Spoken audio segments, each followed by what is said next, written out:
तो दोस्तों वीडियो में हम लोग आगे बढ़े और मैं आपको डायरेक्ट लोन लेके दिखाऊं उसके पहले यहाँ पे आप एक प्रूफ देख सकते हैं। दोस्तों ये लोन हमें मिला है DMI फाइनेंस की मदद से। आप भी दोस्तों घर बैठे DMI फाइनेंस की मदद से अप टू 10 लाख रुपए तक का इजीली लोन ले सकते हैं। तो दोस्तों वीडियो में हम लोग आगे बढ़े और मैं आपको डायरेक्ट लोन लेके दिखाऊं उसके पहले हम लोग समझ लेते हैं कि अगर आप DMI फाइनेंस से लोन लेना चाहते हैं तो यहाँ से लोन लेने के लिए क्या एलिजिबिलिटी होनी चाहिए, किस तरीके से आपको प्रोसेस करना है और कौन से डॉक्यूमेंट यहाँ पे आपके पास होने चाहिए। यहाँ पे अगर मैं आपकी बेसिक एलिजिबिलिटी की बात करूँ तो यहाँ से अगर आप लोन अप्लाई करना चाहते हैं तो कम से कम जो आपका एज लिमिट रहेगा वो 23 साल होना चाहिए। अगर आप एक सैलरी पर्सन से तो भी आपको यहाँ से लोन मिल जाएगा और अगर आप एक सेल्फ एम्प्लॉय से तो भी यहाँ पे आपको लोन मिल जाएगा। यहाँ से अगर आप लोन लेना चाहते हैं तो कम से कम जो आपका सिविल स्कोर रहेगा वो 700 होना चाहिए, तभी आपको यहाँ से लोन मिल पाएगा। अगर मैं कुछ बेसिक डॉक्यूमेंट की बात करूँ, आपके पास एक पैन कार्ड होना चाहिए, आधार कार्ड होना चाहिए। अगर आप बड़े अमाउंट का लोन लेना चाहते हैं तो आपके पास सैलरी स्लिप और बैंक स्टेटमेंट होना चाहिए। उस केस के अंदर आपको ज्यादा यहाँ पे लोन अमाउंट देखने को मिल सकता है। तो दोस्तों मुझे लगता है DMI फाइनेंस से लोन लेने का जो बेसिक एलिजिबिलिटी क्राइटेरिया क्लियरली समझ आ गया होगा। तो चलिए वीडियो स्टार्ट करते हैं। तो DMI फाइनेंस से लोन लेने के लिए सबसे पहले आपको अपने मोबाइल के अंदर DMI फाइनेंस ऐप को डाउनलोड कर लेना है।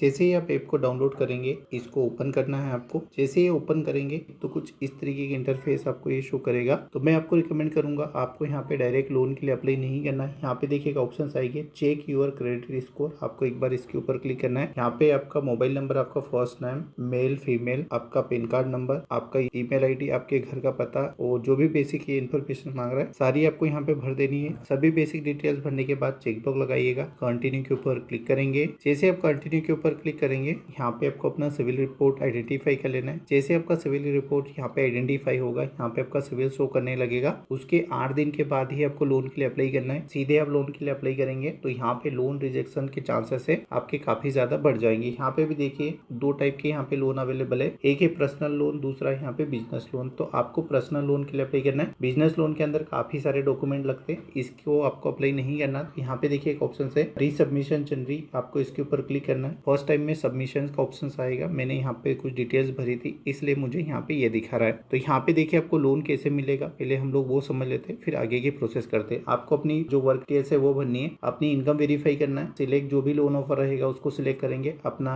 KYC करेंगे, ई मैंडेट सेटअप करेंगे। फिर उसके बाद जो भी लोन का पैसा रहेगा आपके बैंक अकाउंट के अंदर ट्रांसफर कर दिया जाएगा। यहाँ पे जितने भी बॉक्स दिख रहे हैं सबके ऊपर चेकबॉक्स लगाना है, प्रोसीड के ऊपर आपको क्लिक करना है। जैसे ही आप प्रोसीड के ऊपर क्लिक करेंगे कुछ सेकंड यहाँ पे आपको वेट करना है। जैसे ही आप कुछ सेकंड यहाँ पे वेट करेंगे कुछ इस तरीके पेज आएगा। यहाँ पे अपना फर्स्ट नेम भरेंगे, यहाँ पे लास्ट नेम भरेंगे, यहाँ पे अपने पैन कार्ड का नंबर भरेंगे, यहाँ पे अपना डेट ऑफ बर्थ भरेंगे, यहाँ पे पिन कोड भरेंगे और यहाँ पे ईमेल आईडी भरेंगे। नीचे एक ऑप्शन इनेबल हो जाएगी नेस की, नेस के ऊपर क्लिक करेंगे तो कुछ इस तरीके का आपको इंटरफेस शो करेगा। यहाँ पे टेल अबाउट यूर वर्क, तो यहाँ पे जो भी आप काम करते हैं उसके बारे में बताना है। तो यहाँ पे आप अपना एम्प्लॉयमेंट टाइप बताएंगे, अगर आप सैलरी पर्सन से तो सैलरी, अगर सेल्फ एम्प्लॉय से तो सेल्फ एम्प्लॉय। यहाँ पे आपका मंथली इनकम भरेंगे, आपको पेमेंट कैसे मिलता है, ऑनलाइन मिलता है, कैश मिलता है, चेक से मिलता है। यहाँ पे जिस बैंक में भी आपका पेमेंट आता है वो बैंक चूज करेंगे, आपका कोई करंट EMI चल रहा है वो भरेंगे, आपको कितना लोन अमाउंट चाहिए वो भरेंगे। तो यहाँ पे आप देख सकते हैं मैंने सभी डिटेल्स भर दी, आपको भी अपनी डिटेल्स ऐसे भर देना है। नीचे एक ऑप्शन इनेबल होगा नेस वाला, नेस के ऊपर क्लिक करेंगे। जैसे आप नेस के ऊपर क्लिक करेंगे तो यहाँ पे आपको अपनी कुछ डिटेल देनी होगी, जैसे आप किस कंपनी में काम करते हैं, कौन सा इंडस्ट्री है।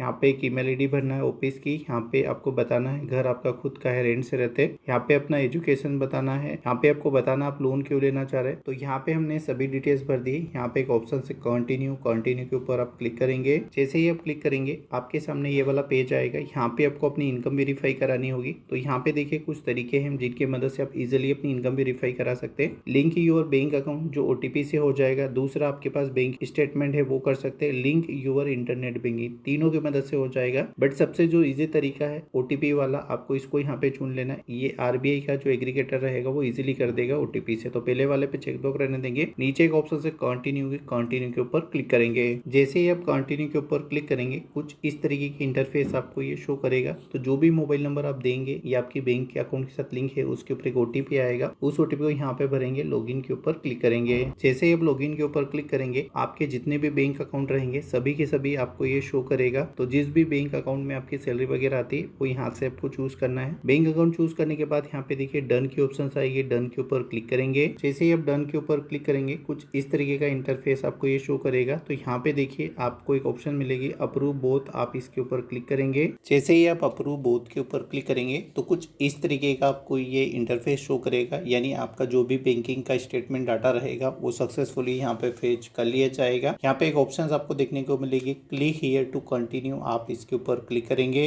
जैसे ही आप क्लिक करेंगे तो कुछ इस तरीके की इंटरफेस आपको ये शो करेगा। यहाँ पे आपको कुछ सेकंड होल्ड करना है। जैसे ही आप कुछ सेकंड होल्ड करेंगे, जो भी आपकी प्रोफाइल के लिए लोन ऑफर रहेगी वो यहाँ पे शो कर दी जाएगी। तो हमारे केस में आप देख सकते हैं हमें 50,000 रुपए का लोन का अप्रूवल मिल चुका है। यहाँ पे हमें 2 टाइम ड्यूरेशन के लिए लोन दी जा रही है। एक यहाँ पे 12 महीने का टाइम ड्यूरेशन है और दूसरा यहाँ पे 18 महीने का टाइम ड्यूरेशन है। जोन सा भी प्लान आपको सही लगे वो प्लान आप यहाँ पे चूज करेंगे तो इस लोन की डिटेल्स आपको ये शो करेगा। यहाँ पे हमने 12 महीने वाले प्लान के ऊपर क्लिक किया है तो यहाँ पे आप लोन अमाउंट देख सकते हैं। यहाँ पे टाइम ड्यूरेशन, यहाँ पे जो आपका EMI आएगा वो शो करेगा। इस लोन के अंदर जो भी आपको प्रोसेसिंग फी लग रहा है वो शो करेगा। नीचे आपका ROI दिखाएगा, ये पर मंथ है, यानी पर मंथ आपको 2.08 तक का यहाँ पे चार्ज लगेगा। हो सकता है आपकी प्रोफाइल के अंदर वो डिफरेंट शो करे, क्योंकि अलग अलग प्रोफाइल के लिए अलग अलग सिविल स्कोर के हिसाब से अलग अलग रेट ऑफ इंटरेस्ट चार्ज किया जाता है। तो अगर आपको ये प्लान सही लग रहा है तो नीचे एक ऑप्शन से कंटिन्यू के ऊपर आप क्लिक करेंगे। जैसे ही आप कंटिन्यू के ऊपर क्लिक करेंगे तो यहाँ पे आपको KYC करने का ऑप्शन आ जाएगा। तो यहाँ पे आपको 2 ऑप्शन मिलेंगे, आधार OTP और डिजी लॉकर। तो अगर आपका मोबाइल नंबर आधार कार्ड के साथ लिंक है तो आधार OTP के ऊपर आप क्लिक करेंगे। नीचे एक ऑप्शन आपको देखने को मिलेगी, स्टार्ट यूर KYC। आप इसके ऊपर क्लिक करेंगे। जैसे ही आप क्लिक करेंगे तो कुछ इस तरीके का इंटरफेस आपको ये शो करेगा। तो यहाँ पे आपको अपना सेल्फी अपलोड करना होगा। तो टेक फोटो के ऊपर क्लिक करेंगे, अपना सेल्फी यहाँ पे अपलोड करेंगे। जैसे ही आप सेल्फी अपलोड करेंगे कुछ इस तरीके का इंटरफेस आपको ये शो करेगा। तो यहाँ पे आपको अपने आधार कार्ड का नंबर भरना है, यहाँ पे चेकबॉक्स लगा देना है, देन कंटिन्यू के ऊपर क्लिक करना है। जैसे ही आप कंटिन्यू के ऊपर क्लिक करेंगे, आपके आधार कार्ड के साथ जो भी मोबाइल नंबर लिंक होगा उसके ऊपर एक OTP आएगा। उस OTP को यहाँ पे भरेंगे, अगेन कंटिन्यू के ऊपर क्लिक करेंगे। जैसे आप कंटिन्यू के ऊपर क्लिक करेंगे कुछ सेकंड यहाँ पे आपको वेट करना है। जो भी आपका KYC डाटा रहेगा वो यहाँ पे फेच कर दिया जाएगा। जैसे ही आपका KYC यहाँ पे फेच हो जाएगा तो यहाँ पे देखिए सक्सेसफुली का कुछ इस तरीके से आपको ऑप्शन शो करेगा। नीचे एक ऑप्शन देखने को मिलेगी, क्लिक हियर टू कंटिन्यू। आप इसके ऊपर क्लिक करेंगे। जैसे ही आप क्लिक करेंगे अगेन कुछ सेकंड यहाँ पे आपको होल्ड करना है। जैसे ही आप कुछ सेकंड होल्ड करेंगे तो ये GPS से आपकी लोकेशंस को आइडेंटिफाई करेगा। तो GPS के अंदर जो भी आपको लोकेशन यहाँ पे शो करेगा, इस लोकेशंस को आपको फेच करना है। कंफर्म लोकेशंस के ऊपर क्लिक करना है। जैसे आप कंफर्म लोकेशंस को यहाँ पे फेच करेंगे तो यहाँ पे ऊपर आपका एड्रेस आ जाएगा। यहाँ पे आपका house number, plot number, building number, locality area, landmark, यहाँ पे पोस्ट ऑफिस, विलेज, टाउन भरेंगे। पेज को नीचे स्क्रॉल करेंगे। जैसे ये पेज को नीचे स्क्रॉल करेंगे तो यहाँ पे आपको इनमें से एक डॉक्यूमेंट अपलोड करना होगा। तो यहाँ पे आप वोटर कार्ड कर सकते हैं, इजिली आपके पास अवेलेबल होगा। डॉक्यूमेंट अपलोड करने के बाद आपको यहाँ पे कंटिन्यू के ऑप्शन आएगी, कंटिन्यू के ऊपर क्लिक करना है। इसके बाद आपसे आपकी बैंकिंग डिटेल और ई-मैंडेट करने को बोला जाएगा और लोन का एग्रीमेंट साइन करने के लिए बोला जाएगा। सभी को आप OTP से वेरीफाई करेंगे। देन कुछ सेकंड बाद जो भी लोन का पैसा रहेगा वो आपके बैंक अकाउंट के अंदर ट्रांसफर कर दिया जाएगा। तो दोस्तों DMI फाइनेंस के अंदर लोन की जो भी प्रोसेस थी ऑलमोस्ट हमने 90% यहाँ पे कंप्लीट कर दी है। आगे की प्रोसेस आपको खुद को करना है। यहाँ पे अपना बैंक अकाउंट ऐड करना है, अपना ई-मैंडेट साइन करना है। आपके नंबर के ऊपर OTP से इजिली वेरीफाई हो जाते हैं और जो भी लोन का पैसा रहता है 2 से 4 घंटे के अंदर आपके बैंक अकाउंट के अंदर ट्रांसफर कर दिया जाता है। तो दोस्तों मुझे लगता है आपको इजिली समझ आया होगा किस तरीके से DMI फाइनेंस के अंदर लोन अप्लाई करते हैं, किस तरीके से लोन की प्रोसेस करते हैं। DMI फाइनेंस के अंदर लोन अप्लाई करने का जो ऑफिशियल लिंक रहेगा मैं वीडियो के डिस्क्रिप्शन में आपको प्रोवाइड करा दूंगा। उसके ऊपर क्लिक करके आप इजिली लोन अप्लाई कर पाएंगे और अगर आपकी प्रोफाइल एलिजिबल रहती है तो लोन का पैसा तुरंत के तुरंत आप अपने बैंक अकाउंट के अंदर भी ट्रांसफर कर पाएंगे। तो चलिए दोस्तों मिलते हैं किसी नए वीडियो में नई जानकारी के साथ। चलिए, धन्यवाद।